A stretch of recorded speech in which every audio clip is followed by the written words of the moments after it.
Hi, and welcome back to Kinesis PT and Performance. My name is Ryan, and this week we are going to be discussing bench press. Specifically, should you keep it or should you scrap it? Now, when I evaluate exercises, I want you to understand I evaluate them on a risk versus reward basis. Therefore, each person needs to evaluate their own individual level of risk versus reward. Certain exercises that might be good for one person may not be appropriate for somebody else. Before we get into discussion of bench press, we need to understand the anatomy and physiology of the shoulder. Now, the shoulder is comprised of multiple joints. Most people just think of a ball and socket joint. Yes, that is one joint comprising your shoulder complex, but you also have your sternoclavicular joint, your acromioclavicular joint, your scapulothoracic junction, then your glenohumeral joint. So that's the ball and socket one. This isn't even touching on position of the rib cage or the thoracic spine, which also influence shoulder mechanics. The next thing we need to understand is scapular biomechanics. So your scapula, your shoulder blade, moves as your arm moves up and down, in and out. So your scapula can move in a forward direction, what we call protraction, backwards, retraction. It can tilt forward over the rib cage, an anterior tilt or a posteriorly tilt backwards. It can internally or externally rotate as well. When we take a look at the bench press and how these motions are affected, we'll see that lying supine or on our back on the bench fixes the scapula in between your rib cage via your body weight and the bench press. So it's going to significantly limit the amount of scapular motion you can get. Why is that important?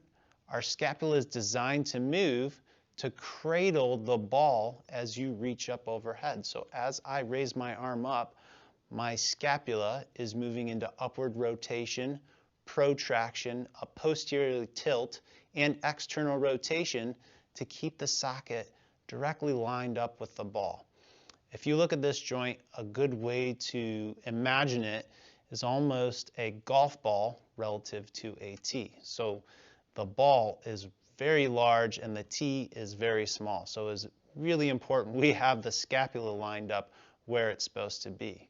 In a bench press, as we're moving into a shoulder flexion, as we're pressing up, our shoulder blade should still be moving into protraction and some degree of upward rotation, not as much as we're going up overhead. Because your shoulder blade is fixed against the bench press, we are not going to have the same amount of scapular motion as if our shoulder was unsupported and not resting against something. If our scapula are unable to rotate about the rib cage, a lot of that stress is going to be transmitted specifically only to this joint, and you're going to have increased shearing between the ball and socket, and a lot of load placed on passive structures of your shoulder, such as the anterior joint capsule and the labrum. Additionally, having our scapula supported by the bench is going to slightly inhibit a certain muscle called our serratus anterior, which is extremely important for motion and control of your scapula. That muscle helps protract your shoulder blade, so pulls it around the rib cage and assists with upward rotation. It really helps glue the scapula to your rib cage to keep your shoulder stabilized. So without further ado, what we're going to show you are some alternatives to the bench press. This first exercise is a landmine press.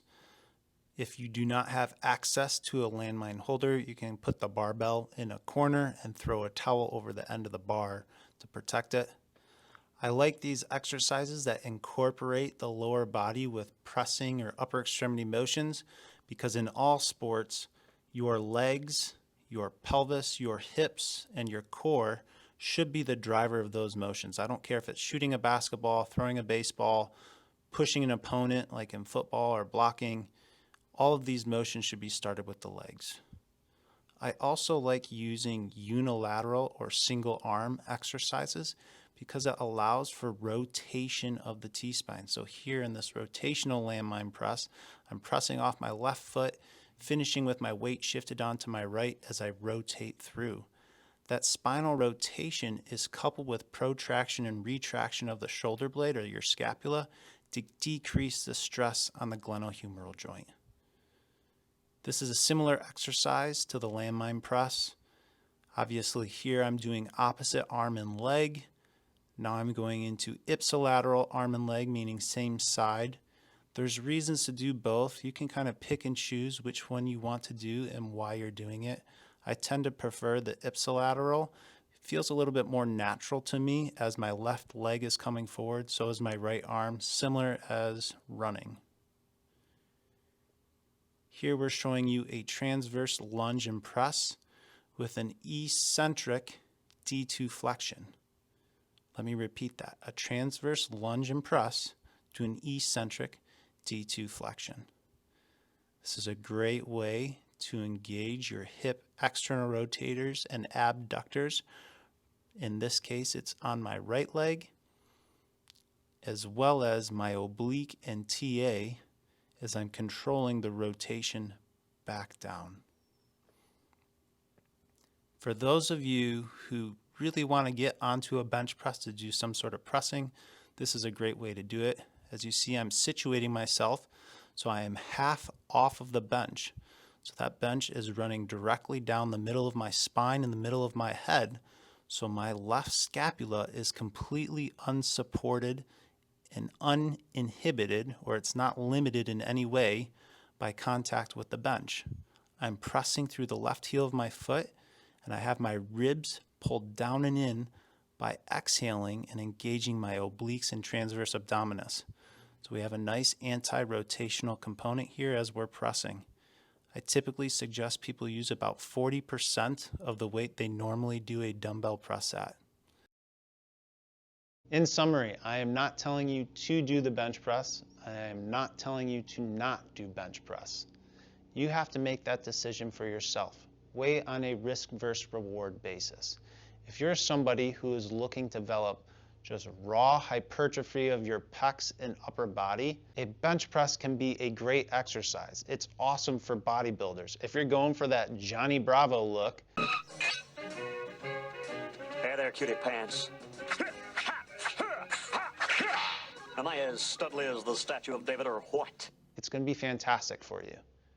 However, if you're an athlete and you want to get stronger, supporting yourself on a bench and pressing straight forward may not be the most optimal way to do it. Additionally, if you're somebody like myself who's a retired athlete and old and washed up now and you're just trying to stay in shape, doing a bench press just puts a ton of load and shear specifically on the glenohumeral joint and the anterior capsule of your shoulder. There's so many other exercises you can choose that are going to continue to promote fitness as well as your longevity. If this is something you enjoy doing, being exercise, and it's something you want to do for life, there's a lot of alternatives you can choose to the bench press.